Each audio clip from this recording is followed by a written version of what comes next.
दिल्ली में कमल खिलाने के लिए हृदय से अभिनंदन करता हूं। ऐतिहासिक जीत, ऐतिहासिक दिन। अब दिल्ली का जीत हमारी है, 26 में बंगाल की बारी है। आम आदमी पार्टी के प्रति दिल्ली के आम आदमी ने अपनी नाराजगी का इजहार किया। भरोसा आपने भाजपा पे दिखाया है, हम इसे कभी शर्मिंदा नहीं होने देंगे। दिल्ली प्रदेश केजरीवाल को हटाना और भारतीय जनता पार्टी के पास आना एक बहुत बड़ा संदेश देश के लिए है। केजरीवाल का वो दौर समाप्त हो गया। ये दिल्ली की जनता ने जो विश्वास दिया है भारतीय जनता पार्टी पर, वो बहुत महत्वपूर्ण है। एक था केजरीवाल। बीजेपी की बम्पर जीत के पीछे दिल्ली के 5 वोट फैक्टर किस तरह चले, किस तरफ चले, किस तरफ इनके वोट पड़े और दिल्ली का वोट चक्र कैसे चला। SC/ST बहुल वोटर वाली सीटों पर क्या हुआ, मुस्लिम बहुल वोटर सीटों पर क्या हुआ, सिख बहुल मतदाताओं वाली सीटों पर किसने बाजी मारी, जिन सीटों पर पूर्वांचल बहुल वोट है वहां कौन जीता, और यूपी उत्तराखंड वाले वोटर जहां ज्यादा हैं वहां क्या हुआ। मोदी जी को जय श्री राम।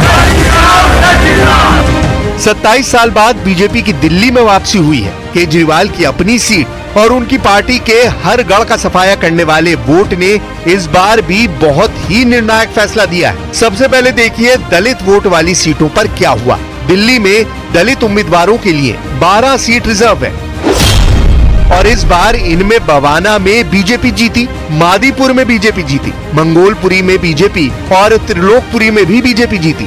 लेकिन आम आदमी पार्टी ने सुल्तानपुर माजरा में झाड़ू चलाई, करोल बाग में आम आदमी पार्टी, कोंडली, देवली और पटेल नगर में भी आम आदमी पार्टी, अंबेडकर नगर और सीमापुरी में भी आम आदमी पार्टी और गोकुलपुर में भी आम आदमी पार्टी जीती है। यानी आरक्षित सीटों पर आम आदमी पार्टी 8 जगह जीती, जबकि बीजेपी 4 सीट पर जीती। ऐसा 10 सालों बाद पहली बार हुआ जब बीजेपी ने SC आरक्षित सीटों पर खाता खोला है।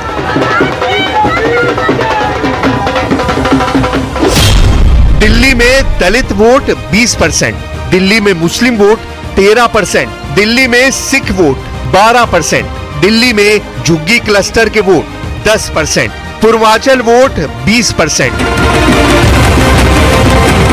ये सब दिल्ली के ऐसे वोट बैंक हैं जिन पर हर पार्टी की नजर रहती है, लेकिन कामयाबी के मामले में रिजल्ट जो रहे हैं वो कई जगह चौंकाने वाले रहे हैं। दिल्ली में ऐसी 7 सीट जहां मुस्लिम वोटर 25% से ज्यादा हैं। इनके नतीजे देख लीजिए। मुस्तफाबाद में बीजेपी के मोहन सिंह बिष्ट जीते हैं। यहाँ आम आदमी पार्टी के आदिल अहमद खान 17,500 वोट से हार गए, जबकि असदुद्दीन ओवैसी की पार्टी AIMIM के ताहिर हुसैन 33,000 वोटों के साथ तीसरे नंबर पर रहे। ओखला में आम आदमी पार्टी के अमानतुल्लाह खान की वापसी हुई है। दूसरे नंबर पर बीजेपी का कैंडिडेट और तीसरे नंबर पर AIMIM के शिफाउर रहमान खान रहे। मटिया महल, सीलमपुर, बल्ली मारान, बाबरपुर और सीमापुरी में आम आदमी पार्टी के उम्मीदवार जीते हैं। ये सभी वो सीट हैं जहां मुस्लिम मतदाता 25% से ज्यादा हैं। अब दिल्ली के दूसरे बड़े अल्पसंख्यक सिख वोटर वाला मीटर कहां घूमा वो देखिए। दिल्ली में 12% सिख वोटर है और ऐसी 11 सीट है जहां ये वोट निर्णायक रहा है। राजौरी गार्डन में बीजेपी जीती, हरिनगर में बीजेपी जीती, जनकपुरी में बीजेपी जीती, राजेंद्र नगर में बीजेपी जीती, गांधीनगर में बीजेपी जीती, ग्रेटर कैलाश में बीजेपी जीती, जंगपुरा में बीजेपी जीती, मॉडल टाउन में बीजेपी जीती, तिलक नगर में आम आदमी पार्टी जीती, कालकाजी में आतिशी सिंह यानी आम आदमी पार्टी जीती, करोल बाग में आम आदमी पार्टी जीती है। यानी बीजेपी ने सिख बहुल या पंजाबी बहुल सीटों पर कमल खिला के दिखाया है। चुनाव में कई फैक्टर काम करते हैं, लेकिन ऐसे वोट बैंक जब एक्टिव होते हैं तो पूरी विधानसभा में एक तरफा वोट पड़ता है। इसलिए इस बार सबकी कोशिश पूर्वांचल और उत्तराखंड से जुड़े वोटों को लेकर ज्यादा रही। पूर्वांचल वोट बैंक वाले इलाकों में संगम विहार में बीजेपी जीती, विकासपुरी में बीजेपी जीती, द्वारका और पालम में भी बीजेपी जीती, देवली में आम आदमी पार्टी, कोंडली, बुराड़ी और किराड़ी में भी आम आदमी पार्टी ने जीत दर्ज की, सीमापुरी में भी आम आदमी पार्टी जीती, बदरपुर में भी आम आदमी पार्टी जीती है। मटियाला, रिठाला, लक्ष्मीनगर, राजेंद्र नगर और करावल नगर में बीजेपी जीती। मंगोलपुरी, त्रिलोकपुरी, बादली और पटपड़गंज में भी बीजेपी जीती। उत्तम नगर में बीजेपी जीती। इस तरह पूर्वांचल वोट बैंक वाली 20 सीटों में बीजेपी ने 14 और आम आदमी पार्टी 6 सीट जीती है।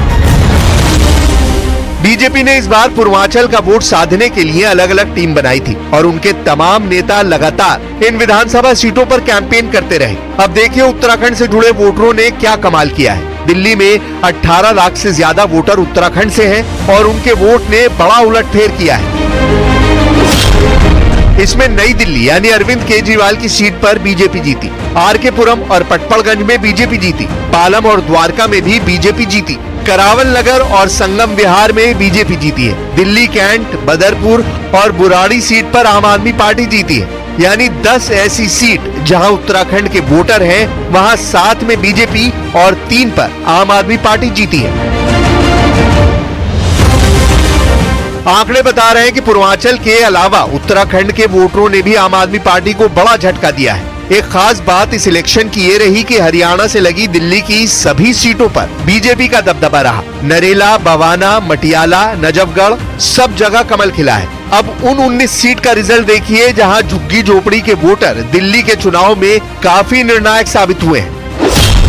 नरेला में बीजेपी जीती। आदर्श नगर में बीजेपी जीती। वजीरपुर सीट बीजेपी को मिली। मॉडल टाउन और राजेंद्र नगर में भी बीजेपी जीती। संगम विहार में बीजेपी जीती है। मोती नगर, त्रिलोकपुरी और मादीपुर में बीजेपी जीती। शालीमार बाग में भी बीजेपी जीती है। मटियाला में भी कमल खिला है। तुगलकाबाद में आम आदमी पार्टी, बदरपुर और अम्बेडकर नगर में भी आम आदमी पार्टी जीती है। सीमापुरी की सीट भी आम आदमी पार्टी को मिली है। बाबरपुर और ओखला में भी आम आदमी पार्टी जीती। कोंडली और किराड़ी में आम आदमी पार्टी की झाड़ू चली है। यानी झुग्गी झोपड़ी वोट बैंक वाली 19 सीटों में बीजेपी 11 सीटें जीती और आम आदमी पार्टी 8 सीट जीती है। झुग्गी झोपड़ियों में इस बार बीजेपी ने प्रवास कार्यक्रम चलाया और उसके कई नेताओं ने झुग्गी बस्तियों में लगातार प्रचार किया है। दिल्ली का चुनाव इस बार काफी दिलचस्प रहा है। बीजेपी ने झुग्गी जे क्लस्टर वोट बैंक में सेंध लगाई है, जबकि दिल्ली के ग्रामीण इलाकों में बीजेपी ने क्लीन स्वीप किया है। अब केंद्र सरकार में भी बीजेपी है और दिल्ली की विधानसभा में भी बीजेपी है। यानी दिल्ली में डबल इंजन वाली सरकार का दौर आ गया है। बोलिए यमुना माता की, यमुना मैया की, भारत माता की, भारत माता की, भारत माता की।